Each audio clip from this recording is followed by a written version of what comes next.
on se retrouve aujourd'hui pour parler des 12 livres par 12 Booksta copines. Et cette année j'ai fait complètement différemment de l'année dernière.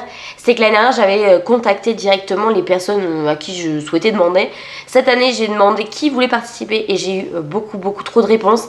J'ai dû réduire et faire un choix. On se retrouve donc à 14 livres par 14 bookstagrammeuses ou booktubeuses que je vais vous présenter au fur et à mesure de cette vidéo. Et c'est, on peut dire, l'année sous le signe de la découverte de genre littéraire, parce qu'il y a des livres que je n'aurais jamais, mais alors au grand jamais, lu de mon propre chef. Donc on va voir ce que ça donne au fur et à mesure de l'année. J'ai déjà lu un des livres, donc je vais pouvoir vous faire un retour rapide là. Avant d'entamer cette nouvelle session de livres pour cette année, je voudrais faire un retour sur ce qui s'est passé l'an dernier. Donc j'avais eu 12 livres à lire, j'en ai lu 9 sur les 12 prévus de base, ce qui est quand même un bon ratio je trouve. J'ai tout d'abord lu La vie invisible d'Adi Larue de Vichois, publié chez Lumen, livre auquel j'ai délivré 4 étoiles sur 5. C'était vraiment très chouette, mais c'était un petit peu lent. J'ai trouvé qu'on pouvait un petit peu plus, je pense, réduire le nombre de pages, même si je pense que c'est un choix de l'autrice de nous montrer ce que c'est la lenteur à travers, enfin pour l'avis d'Adi. J'ai aussi pu découvrir If We Were Villains de Emel Rio, auquel j'ai aussi attribué 4 étoiles sur 5, qui était vraiment très chouette. J'ai passé un très bon moment. J'ai lu Le Trône des Magiciens de Jupiter Phaeton, auquel j'ai attribué 5 étoiles sur 5, sans que ce soit un coup de cœur. Et je pense que c'est l'humour qui a tout fait, et les personnages, franchement c'est des pépites. Je peux que vous inviter à les découvrir. J'ai également découvert Vespertine de Margaret Rogerson, qui a été une lecture un peu plus mitigée. J'ai mis 3 étoiles sur 5 parce que je l'ai trouvé extrêmement long. Je l'ai trouvé un peu redondant, donc ça n'a pas trop fait avec moi. Et je sais qu'il y a vraiment deux teams. Il y a ceux qui adorent l'ambiance, etc., qui sont à fond dedans, et ceux qui trouvent ça extrêmement long comme moi. Moi j'ai eu vraiment beaucoup de mal parce qu'au bout d'un moment je trouvais qu'on n'avançait plus. J'ai également pu découvrir Sous la porte qui chuchote de TJ Klune, auquel j'ai attribué 5 étoiles sur 5 sans que ce soit un coup de cœur non plus, que j'ai vraiment apprécié. J'ai vraiment adoré les personnages, j'ai vraiment adoré la morale de l'histoire. C'était vraiment très chouette. J'ai également découvert Galante de Vichois, et celui-là ça n'a pas du tout fait avec moi. J'ai mis 2 sur 5 parce que vraiment je me suis ennuyée, j'ai pas trouvé l'intérêt, j'étais pas happée, franchement j'avais pas envie d'y retourner. C'était vraiment dur comme lecture parce que en fait j'aurais pu, je pense, abandonner. Là je l'ai pas fait parce que c'était dans le cadre de ça et je voulais vraiment avoir un avis très détaillé sur la chose et savoir pourquoi ça m'avait pas plu. C'est ce dont je me souviens maintenant à l'heure actuelle, alors que c'est l'un des premiers livres que j'ai découvert. J'ai également découvert La Guilde des Ombres de Anatrice, donc le tome 1, partie 1, il fallait que je lise, donc j'ai lu les 2 premières parties et il faut que je lise donc le 2 partie 1, 2 partie 2, le 3 partie 1, 3 partie 2. J'ai vraiment beaucoup aimé la partie 1, j'ai mis 5 étoiles sur 5 sans sous un coup de cœur non plus, mais c'était vraiment extrêmement chouette. Si vous aimez la dark fantasy, que vous êtes adulte, franchement foncez, c'est génial. J'ai également découvert Fourth Wing de Rebecca Yarros, qui a été un coup de cœur. Comme beaucoup de monde, j'ai été extrêmement déçue du tome 2 pour lequel je me suis énormément ennuyée. J'ai pas retrouvé ce côté un peu très addictif que j'avais trouvé dans le tome 1, mais le premier était vraiment très réussi, même s'il y a pas mal de reproches qu'on peut lui faire. Par un coup de cœur ça s'explique pas, et là c'en était un. Et j'ai également découvert Elana de Pierre Bottero, qui je pensais allait rompre la malédiction de Pierre Bottero, puisque je lui avais mis 5 étoiles sur 5 sans que ce soit un coup de cœur non plus. Vraiment j'avais adoré le premier tome et j'ai pas du tout aimé le 2 et le 3.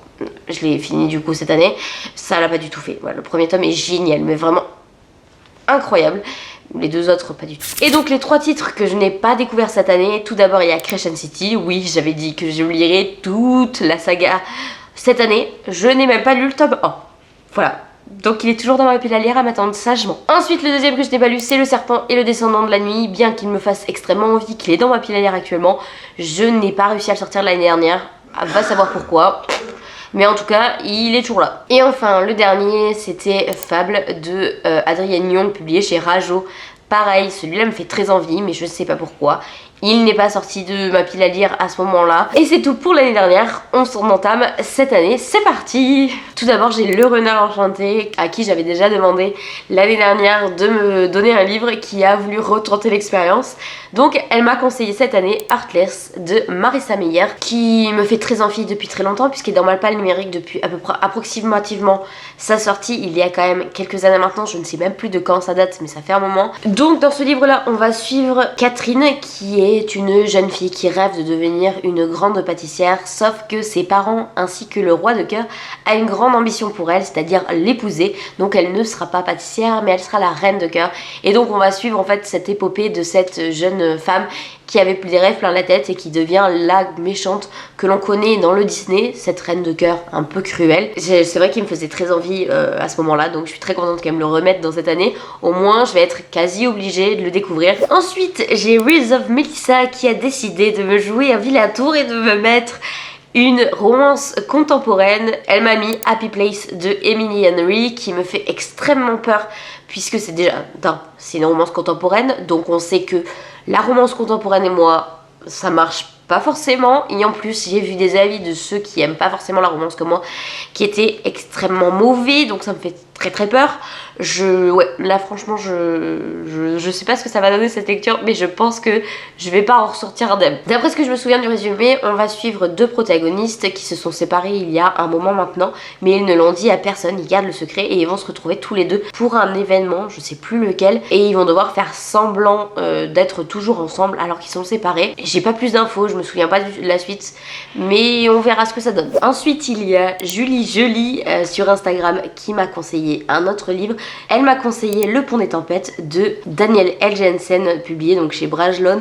Il est sorti en poche, donc ça m'arrange, je vais pouvoir le prendre en poche parce que je suis pas sûre que ça matche avec moi, mais on verra. Je sais plus exactement de quoi il en retourne. Je sais juste qu'on va suivre Lara qui est dans un royaume qui est scindé en deux avec un pont au milieu, et j'ai plus de souvenirs. Je sais que donc c'est une romantécie, je sais qu'il y a pas mal de complots politiques à l'intérieur. Je pense que c'est ça qui va faire que si j'aime, ça sera pour ça. J'ai toujours repoussé cette lecture parce qu'elle me faisait très peur et je pensais que c'était pas pour moi, donc à voir ce que ça donne. Ensuite j'ai revu Livresque qui avait déjà participé l'année dernière, qui m'a reconseillé un livre, et cette fois elle m'a donné La Chambre des Diablesses de Isabelle Duquesnoy, je sais pas comment on dit. Dans cette histoire, on va suivre des procès pour sorcellerie et on va suivre plus particulièrement une femme qui va clairement envoyer tout le monde se faire paître durant l'ère de Louis XIV, et elle va donc affronter le bûcher, sauf que très vite sa fille aînée va être aussi accusée de complicité et elle va devoir révéler en gros les formules, les clients qu'elle a, etc. Mais est-ce que ça sera suffisant pour la sauver et qu'elle ne passe pas au bûcher? Ça reste entier comme mystère. En vrai, celui-là me fait assez envie parce que j'aime beaucoup tout ce qui est procès de sorcellerie, etc. Ensuite, nous avons Holly Bookin qui m'a reconseillé un livre puisqu'elle avait déjà participé l'année dernière, et elle m'a remis un livre que je n'avais pas lu l'année dernière. Il s'agit donc de Crescent City, dont je vous ai parlé un peu plus tôt dans la vidéo, que je n'ai pas lu, qui est toujours là à m'attendre bien sagement que je daigne lui accorder de l'attention. Donc elle me l'a remis pour une deuxième année consécutive. On va espérer que cette année soit la bonne pour lui. Je l'ai également mis dans ma palle pour le Cozy Book Challenge. J'ai plus d'excuses là, c'est le moment de le sortir, c'est le moment de le lire, parce qu'à un moment donné ça va pas traîner éternellement dans ma pile à lire. Donc de ce dont je me souviens, on va suivre Bryce qui est mi-humaine, mi-faée. Elle vit sa petite vie tranquille dans Crescent City jusqu'à qu'un meurtre ébranle la cité en elle-même. J'ai pas de plus d'informations que ça, je crois qu'il y a un deuxième personnage qui s'appelle Hunt, et je sais pas ensuite, voilà. Je sais que ça m'avait beaucoup plu au moment où j'avais acheté, il sera lu, on verra ce que ça donne, si ça me plaît ou si ça me plaît pas. Ensuite, une toute nouvelle dans les conseils, j'ai Erin Bookaholic. Elle m'a choisi Réseau Royal de Camille Versi, que j'avais vu passer pas mal sur les réseaux, mais sur lequel je m'étais jamais arrêtée.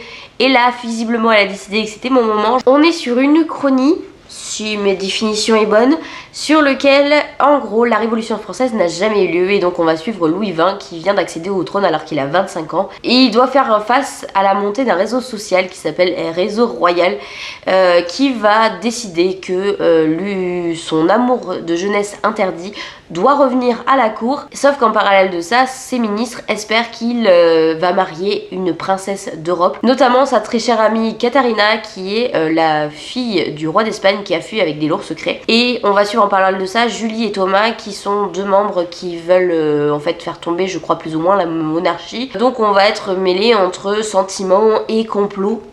Ça peut être sympa, à voir ce que ça donne. J'espère que la romance n'est pas trop présente, sinon ça va me gêner un petit peu, je pense. Mais je pense qu'il y a de quoi faire avec cette histoire. L'Aimant d'Or a reparticipé cette année. Vous pouvez la retrouver et sur Instagram et sur YouTube. Je vous mets de toute façon toutes les infos en barre d'infos des personnes que je cite là. Elle m'a conseillé La fille de l'illusionniste de Amita Parikh. Je pense que ça se dit comme ça, je suis pas sûre. Qui est un livre qui se déroule en 1938 où on va suivre Lena qui a jamais trouvé vraiment sa place dans le cirque. Elle est plus attirée par la médecine et les sciences. Sauf qu'un jour sa vie va prendre un peu une tournure bizarre. Elle va sauver Alexandre qui est un orphelin juif et la Seconde Guerre mondiale commence à s'intensifier. Théo, son père, va être pris par les nazis pour faire des spectacles d'illusion dans une ville construite exprès pour les juifs à la demande des nazis. Ça a l'air extrêmement sympa, je ne connaissais pas ce livre avant qu'elle me le propose, mais c'est vrai que tout ce qui tourne autour de la guerre, de la Seconde Guerre mondiale, ça m'intéresse. Je lis beaucoup de livres autour de ça. J'aime beaucoup les fictions historiques, donc celui-là normalement il n'y a aucune raison qu'il tape pas dans mes livres. Ensuite nous avons Little Bookbinder qui m'a conseillé La malédiction de Highmoor, qui est écrit par Erin A. Craig. Et dans cette histoire on va suivre une famille dont 4 filles ont déjà disparu, sont déjà mortes, et on va suivre Annalei qui n'a jamais vraiment compris pourquoi on disait qu'il y avait une malédiction sur sa famille. Pour elle il n'y en a pas, sauf qu'un jour elle va se rendre sur le lieu de l'accident de sa sœur et elle va trouver un passage secret qui l'amène dans un endroit qui défie en fait plutôt les lois du temps où on danse, on fête, etc. Et il n'y a qu'elle qui réussit à se sortir de cette attraction hyper puissante pour essayer de découvrir d'où vient cette malédiction et qui en est à l'origine. Ça a l'air vraiment très chouette, c'est pareil, je l'avais vu passer sans vraiment m'y intéresser, donc c'est pas mal ce genre de concept parce que ça te donne obligatoirement des livres où tu te serais pas arrêté de toi-même et peut-être qu'il y a des très bonnes lectures qui se cachent là-dedans. J'ai très hâte de le découvrir, celui-là il m'intrigue grandement. Ensuite j'ai Blue Moon's Book sur Instagram qui m'a reconseillé un livre. Elle m'a donc conseillé Le Serpent et le Descendant de la Nuit de Carissa Broadbent, donc publié donc chez Bookmark, qui est une énorme pavasse. Je crois qu'on va suivre donc Oraya qui est la fille du roi des vampires ou un truc comme ça, qui elle est humaine et elle veut participer à un concours, à un tournoi pour en fait trouver sa place, pour qu'on l'accepte enfin, sauf que ça va être extrêmement dangereux, donc elle va s'allier à quelqu'un. Je crois que c'est tout ce dont je me souviens. J'espère n'être pas trop loin du résumé initial, qui me fait beaucoup de l'œil, même si les avis sur le tome 2 et 3 sont un peu plus mitigés. Voilà, j'avais très envie de le découvrir. Ça va être chose faite cette année. On continue avec Jusqu'au dernier mot, qui est aussi un compte Instagram. Elle m'a conseillé L'Atlark de Alex Aster, donc publié chez Lumen, dont le 3e tome va juste sortir là, ou est sorti déjà, je sais pas au moment où vous voyez cette vidéo. Et je n'ai plus aucun souvenir de ce livre-là qui m'avait été offert par une maman d'élève en fin d'année dernière, donc il est là depuis le mois de juillet. Ça fait un petit moment, il serait temps de le lire. Je crois qu'on est sur une île maudite où il y a quelque chose qui s'appelle le Centenal, mais j'ai pas plus d'informations que ça, je ne m'en souviens absolument pas. J'ai très envie de le découvrir depuis un long moment, donc ça va être le moment de lui laisser sa chance. Ensuite nous avons Cora Books que vous pouvez retrouver sur Instagram, qui m'a conseillé La Cité des Songes de Georgia Caldera, qui est publié je crois chez J'ai lu. C'est un livre que j'avais mis dans ma pile à lire numérique, que j'ai mis archivé en me disant ouais finalement il me tente plus trop maintenant, donc je vais pouvoir le ressortir et le remettre sur ma liseuse correctement pour pouvoir l'entamer. Je n'ai plus aucun souvenir de ce livre là, je ne sais absolument plus de quoi ça parle. Je crois que je vais aller regarder le résumé juste pour me faire à peu près un avis sur quel est ce livre. On est dans un monde où il y a une grande menace qui plane sous la forme d'une titanesque créature, comme c'est marqué dans le résumé. Et selon la légende, il y aurait 4 personnes qui seraient capables d'atteindre la Cité des Songes, seul endroit qui puisse les protéger de ce qui se cache dans les abîmes. On va donc retrouver 2 personnages que tout oppose et qui vont devoir s'allier afin de sauver le maximum de personnes. Ça a l'air très chouette de prime abord. C'est vrai que j'ai pas vu d'avis passer sur ce livre-là.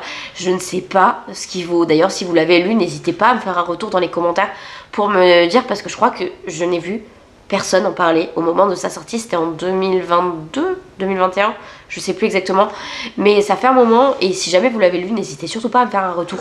Ensuite nous avons Tentacule Livresse qui avait déjà participé l'année dernière, et je vous avoue que dès qu'elle me conseille un livre, j'ai tendance à lui faire confiance parce qu'à chaque fois elle me découvre des pépites que je n'aurais jamais lu de moi-même. Et là c'est un livre qui n'est même pas encore sorti, qu'elle a eu en avant-première, qui s'appelle Mémoire d'os de Margot Louten, publié chez Plume Blanche, qui est une dark fantasy. C'est tout ce que je sais, c'est tout ce que j'ai envie de savoir, donc je vous mettrai le résumé en barre d'infos si ça vous intéresse. connaissent. Mais elle m'a dit celui-là c'est une pépite et c'est vrai que les rares avis que j'ai vu passer de ceux qui l'ont eu en avant-première, il était absolument incroyable. Par contre je crois qu'il sort qu'en juin ou un truc comme ça. En gros vers le milieu de l'année, il me fait extrêmement envie vu les avis élogieux que j'ai vus et les thématiques qui y sont abordées. Vraiment il me fait très envie celui-là, j'ai très hâte de le découvrir. On en arrive enfin au livre que j'ai déjà lu et il m'a été conseillé par Jo Read and Geek que vous pouvez retrouver sur Instagram. Elle m'a remis Fable dont je vous ai parlé au début de la vidéo, que je n'avais pas lu l'année dernière, mais cette fois c'est fait, c'est déjà lu et c'est vrai que j'ai été complètement happée par les personnages. Au début je me suis dit ouais bof, je m'ennuie un peu et en fait je me suis vraiment attachée au personnage qui m'a fait que j'avais très envie de continuer, si bien que je suis actuellement en train de lire le tome 2 tellement ça m'a plu.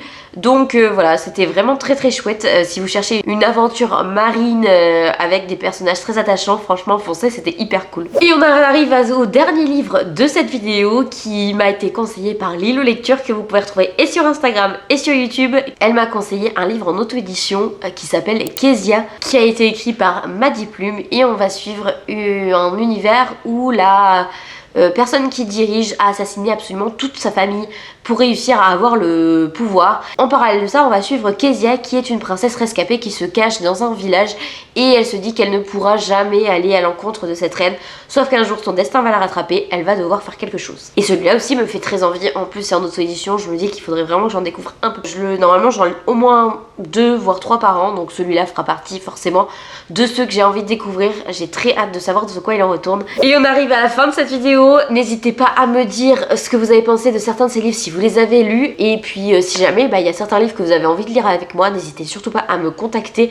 J'adore les lire en lecture commune, donc si jamais ça vous intéresse ou il y a un livre que ça fait des années que vous vous dites celui-là je veux le lire mais j'y arrive pas, n'hésitez surtout pas, mes commentaires sont ouverts, mon Instagram est ouvert, venez lire avec moi. Bref, je vous souhaite une excellente semaine, n'hésitez pas à liker, à vous partager, à vous abonner, à commenter. Prenez soin de vous.